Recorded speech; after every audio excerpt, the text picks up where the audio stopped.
Hola, bienvenidos a Observatorio Cotidiano.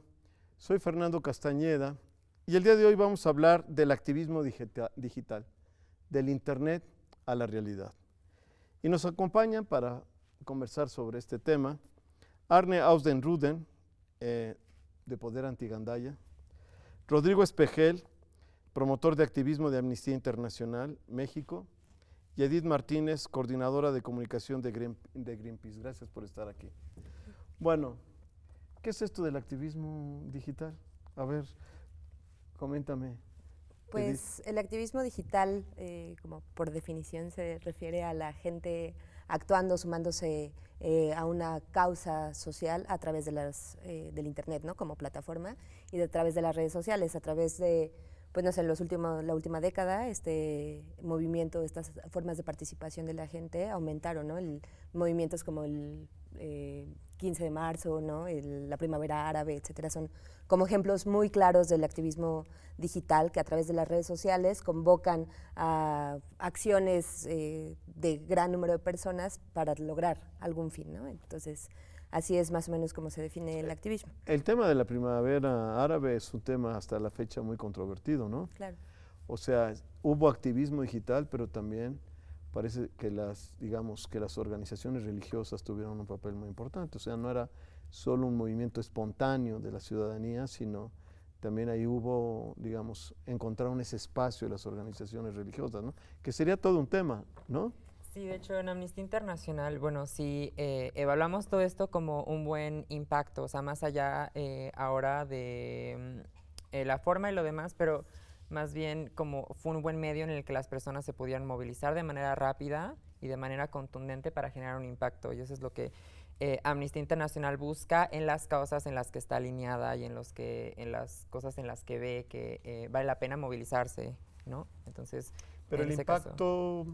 El impacto puede ser muy grande y es lo que en realidad podemos observar, ¿no? En la primavera árabe, como bien dice Edith. Y sí, o sea, es un muy buen ejemplo, precisamente. El impacto a través de las redes. Exactamente. Bueno, ¿y no hay necesidad de una organización de base? Claro que, bueno, en Amnistía Internacional sí creemos que se requiere una base para que el movimiento sea articulado, ¿no? Okay. Y que vaya con un objetivo claro hacia lo que están buscando, ¿no? Bueno, y Arne ha sido, digamos, sin duda, es una figura conocida, porque además, digamos, tú has tenido un activismo, pero también tienes una organización y actúas, digamos, ¿no? Has actuado, incluso estuviste como delegado, has tenido plataformas sobre las que has trabajado, ¿no? Sí, pero en realidad nunca he trabajado con las estructuras que acostumbran los partidos. Por ejemplo, lo que estamos haciendo ahorita en Poder Antigandaya es totalmente espontáneo. Digamos que la única forma de estructurarnos es en función de lo que creemos o lo que pensamos, ¿no? Entonces, cuando vamos a liberar una calle, simplemente convocamos a los vecinos de esa delegación o ese municipio que estén hartos de los gandayas que se apropian de la vía pública. Y a veces llegamos con un grupo que ya participa de forma muy activa, recurrente, y ahí conocemos a otras personas que nunca habíamos visto en nuestras vidas. ¿Y qué tanta convocatoria tienes en esto? esto? Llega a haber 100 personas, 150 en Guadalajara, por ejemplo, y de repente pues ya hay una bandota y nos ponemos todos a trabajar, y las otras acciones sirven como tutoriales para que la gente sepa qué hacer. Previamente sí difundimos un poco marco normativo para que la gente sepa cuáles son los límites de actuar dentro del marco de la ley para no cometer algún tipo de arbitrariedad, y con eso nos vamos caminando y vamos por distintas calles de ciudades de todo el país, y se van armando de forma espontánea grupos de personas que no conocemos, ¿no? Por ejemplo, voy a ir a Morelia y no conozco absolutamente a nadie de los que están en Morelia, solamente hemos interactuado a través de las redes sociales. ¿Y como cuántas veces has hecho esto? Hijo, ¿no? Ya llevo cientos de operativos. ¿Cientos? Sí, cientos de acciones. ¿Y en todos has tenido buena convocatoria? Sí, fabulosa, en todos lados, ¿no? ¿Y cómo le haces? ¿Tú ubicas más o menos la zona y convocas a través? No, yo llego sin totalmente conocer, abierto. Totalmente abierto y espontáneo. No, pero me refiero en tu convocatoria vía internet. Sí, es al revés. La gente me convoca a mí. Entonces, de repente alguien dice, oye, en mi calle hay unos gandayes que se apropian de la vía pública y me mandan fotografías. Le digo, nosotros no somos restaurante para andar levantando comandas de servicio a domicilio. Organízate con tus vecinos y con gusto te acompañamos. Y me avisas cuando estés listo. Y de repente pues hay muchas semillitas que están trabajando ya con una guía de cómo organizarse, y de un día para otro dicen, ya estoy listo, ya acompáñanos, ¿no?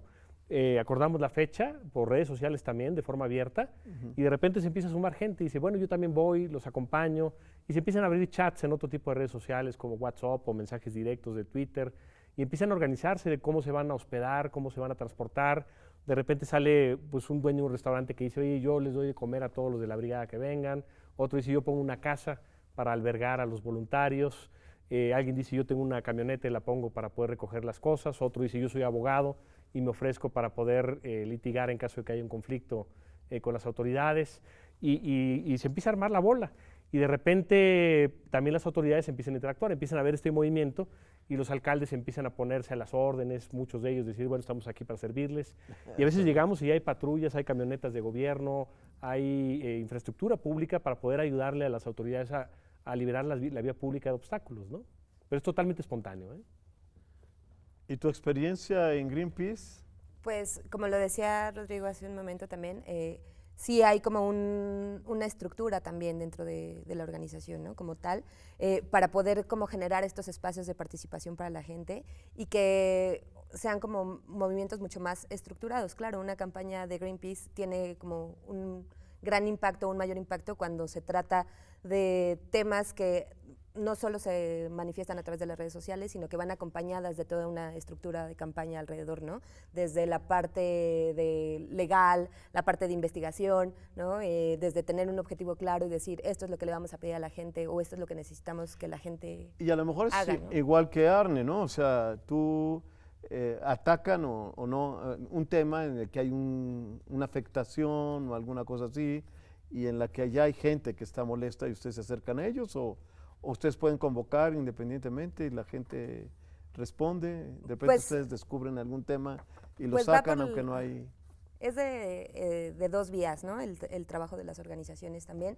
O sea, desde Greenpeace como una organización ambientalista tenemos identificadas ciertas problemáticas en las que nosotros estamos trabajando, ¿no? Como temas de cambio climático o de contaminación de ríos, etcétera. Hay como varias causas en las que nosotros nos sumamos, pero que también muchas de ellas vienen a través de las denuncias de la gente, ¿no? Que nosotros lo identificamos por las redes sociales, que nos llegan algunas quejas, etcétera, y entonces nosotros podemos identificar cuáles son esas problemáticas que pueden contribuir a la causa de la organización y de esa forma vamos como interactuando, ¿no?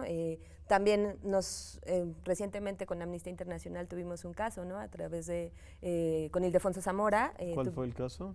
Tuvimos, ¿Se puede saber? Ildefonso Zamora es un defensor indígena de bosques en el Estado de México que fue acusado injustamente y encarcelado. Entonces, Sí. ajá.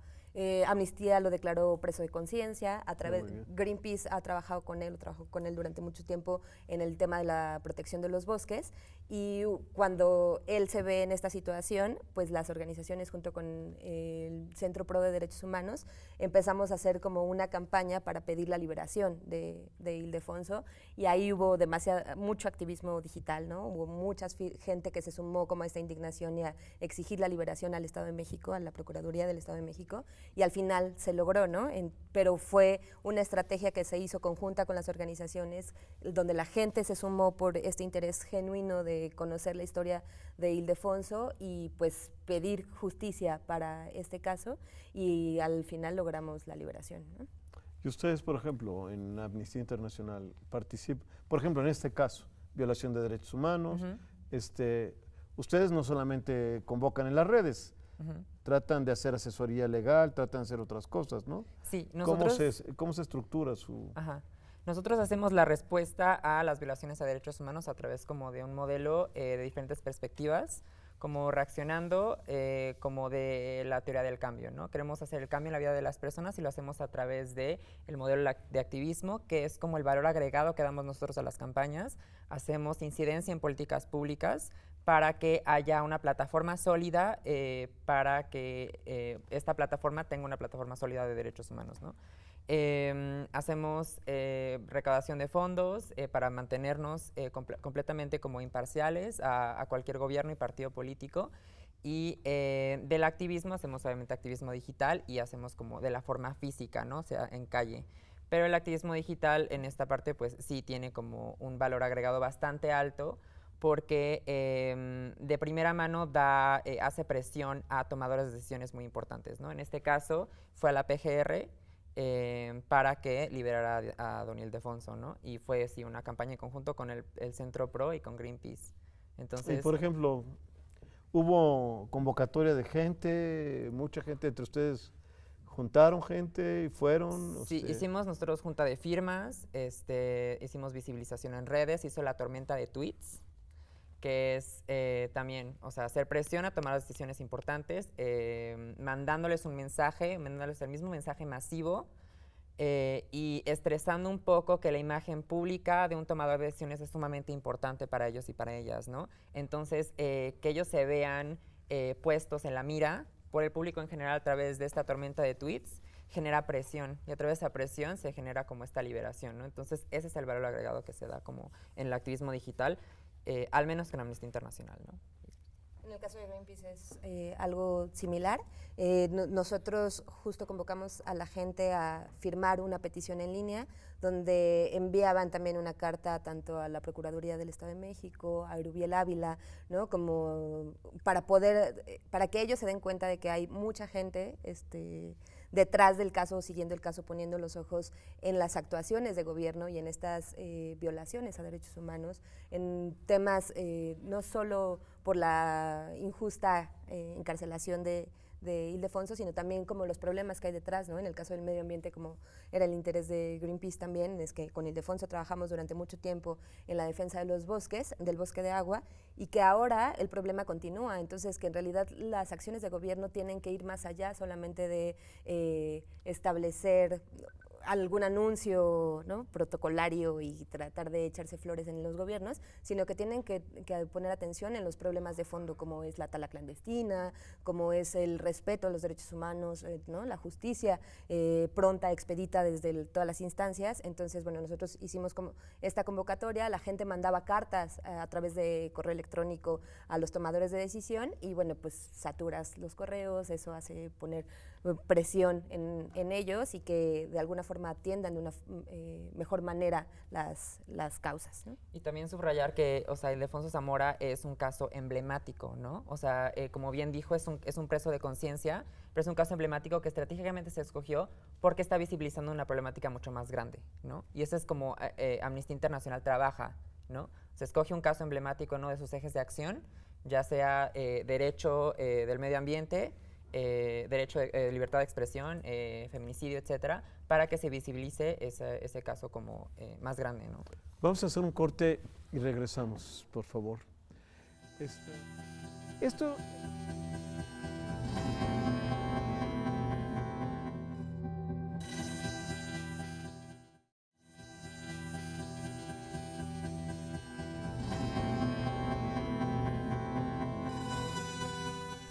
regresamos.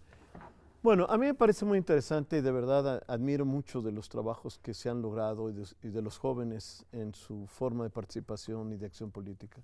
Además creo que están innovando, digamos, están siguiendo otras rutas que en el pasado no se seguían, ¿no?, en la forma de participación política. Pero a mí sí una cosa y no es la primera vez que lo pregunto en este programa a los jóvenes, es que de repente siento que están más alejados de la política, llamémosle tradicional, de los políticos, de sus partidos, etcétera. No es que yo les diga métanse en algún partido ni nada por el estilo, pero de repente me da la impresión, y es un problema de memoria quizá, de memoria política, que de repente estos acontecimientos quizá no pesan tanto después en estas otras dimensiones del proceso político, ¿no? O sea, ¿ustedes alguna vez han tratado de dimensionar esto entre lo que hacen y lo que esto puede tener, digamos, a nivel de las, por ejemplo, de elecciones, ¿no?, locales, de elecciones federales, etcétera, de los representantes, de que de verdad recojan en serio y puedan pedir que rindan cuentas, ¿no?, a partir de lo que pasó? ¿Ustedes tienen experiencias de esto? ¿Lo han podido medir? Desde Greenpeace ha habido también en otros momentos, en elecciones, por ejemplo, donde hemos tratado de traer o hemos recordado todos estos eventos, ¿no?, para los historiales de los candidatos, de los partidos políticos, etc. Pero lo que sí es cierto es que, y debemos reconocer, es que necesitamos tener una corresponsabilidad. La gente, las redes sociales nos dan posibilidades inmensas que antes no nos daban, ¿no? Es una nueva forma de participar, una nueva forma de involucrarte, de innovar en estas causas. Sin embargo, pues no podemos quedarnos solamente en el clic, ¿no? Este gusanito, esta motivación de la gente o de los jóvenes para participar existe. Tan existe que están en las redes sociales, tan existe que participan en causas, ¿no? Como ya sea en Amnistía Internacional, en cuestiones ciudadanas. Claro que hay un interés genuino. Sin embargo, pues todavía necesitamos como impulsar más, y tiene que ver con un tema mucho más social, ¿no? Como una cuestión de reestructuración social, de poder recordar cuáles son estos eventos, de generar muchos más espacios de opinión, de participación para los jóvenes, para que salgan solamente, no se queden solamente en las redes sociales, y salgan y trasciendan hacia esta vida pública, ¿no? Muy bien. ¿Y tu experiencia, Arne? Que Sí, tú has sí. tenido experiencia De política los a dos lados, partir ¿no? de ese. Así es, yo tengo una referencia clave de ver cómo puede funcionar una estructura de partido y cómo puede funcionar una estructura ya movida a través de redes sociales. Y sí es abismalmente más poderosa la que está en las redes sociales. Primero porque el que participa no se obliga a pertenecer a un partido político con todo lo que implica en términos de carga personal de pertenecer a un partido político, ¿no? Se afilia en una causa nada más, ahí pueden participar cualquier ideología, y en este caso liberar la vía pública para que puedan caminar las personas libremente, o circular los automóviles y las bicicletas de forma libre, pues es algo que todos de alguna suerte somos peatones y nos molesta la gandalla. Entonces es muy fácil que la gente se involucre y participe en ello, ¿no? Hay distintos niveles de involucramiento, ¿no? Desde el cuate que le puede dar like a algo, que ese es el nivel mínimo, el que puede dar retweet, que es comparto con mis amigos la idea que no es propia sino de alguien más. Un siguiente nivel es yo expreso una idea personal afín a la causa. Otra es yo voy a participar, destino una mañana de mi tiempo a trabajar, y otra es meto mi dinero, meto mi tiempo y meto mis recursos para ser parte de la organización, ¿no? Entonces, yo sí me he dado cuenta que es un volumen enorme. Evidentemente son más los que participan en la periferia que los que se involucran muy a fondo, pero sí es algo mucho más poderoso que la estructura de un partido político libre de asuntos clientelares, un asunto de libertad absoluta para poder participar, ¿no? Yo sí lo he notado, y bueno, las redes funcionan además como una herramienta de comunicación muy ágil, muy en tiempo real, para organizar. Es como una especie de, estamos todos en el mismo chat, sin tener nuestros números personales, ¿no? Y pues, se pueden agregar nuevos, y rápido se pueden mover las cosas, ¿no? ¿Y no han vivido, supongo, no sé, sobre todo organizaciones como Amnistía o como Greenpeace, de repente la experiencia de que los quieren sabotear en las mismas redes, de que de repente alguien les mete información que no es, o de que alguien convoca a nombre de Amnistía Internacional y no es de Amnistía Internacional? En fin, no sé cuántas prácticas se pueden seguir, digamos, a través del anonimato, a través de no sé qué, y sobre todo usar nombres como Greenpeace o Amnistía Internacional. Seguramente mientras más va creciendo tu movimiento, a lo mejor también te van ahí a meter cosas o usar, en fin. ¿Han tenido ese tipo de experiencias? Pues en todas las campañas los famosos bots, ¿no? Y la gente que te Los trolls. trolea en redes sociales, que todo el tiempo, y que a veces es súper evidente, ¿no? Cuando tenés, por ejemplo, ahora nosotros tenemos una campaña en contra de una iniciativa de ley que presentó el Partido Verde, una ley de biodiversidad, y es evidente cuando la gente que pone cosas o postea en contra de nuestra propia campaña, pues llevan una línea, ¿no? Y los puedes identificar. O sea, a través de las redes sociales ya hay muchas herramientas que te permiten identificar este tipo de cosas, ¿no? Afortunadamente, Greenpeace tiene cuentas certificadas, etc. Entonces eso reduce el riesgo de poder que la gente pueda apropiarse de nuestras cuentas o pueda hablar en tu nombre. Pero claro, nos pasa seguido. Y en Amnistía Internacional, precisamente por los temas que trabajamos, que a veces son algo controversiales, pues sí hay gente que está como naturalmente en desacuerdo y se expresa a partir de como tratando de dejarte como en ridículo, ¿no? A través de como estratégicamente pensando en tu post qué decir para dejarte en evidencia, ¿no? Entonces, pues sí surge eso. Y en la parte de activismo, pues de nuestro lado tenemos un curso de activismo que los activistas tienen que llevar para que sepan exactamente de qué línea o qué es las cosas que pueden hacer, ¿no? En nombre de la organización, para que no se visibilice algo que no se puede visibilizar, ¿no? Entonces, y que nos ayuden dando precisamente este valor agregado y que no afecte, ¿no?, el trabajo de tantos años que hemos tenido en defensa de los derechos humanos. Bueno, y además, sin duda, bueno, todos se meten en temas delicados, pero, digamos, es un tema para muchos países, incluso los Estados Unidos ahora, ¿no?, el tema de los derechos humanos. Y además pega, digamos, en cierta medida, pues en las bases de legitimidad, en teoría, de los estados modernos, ¿no?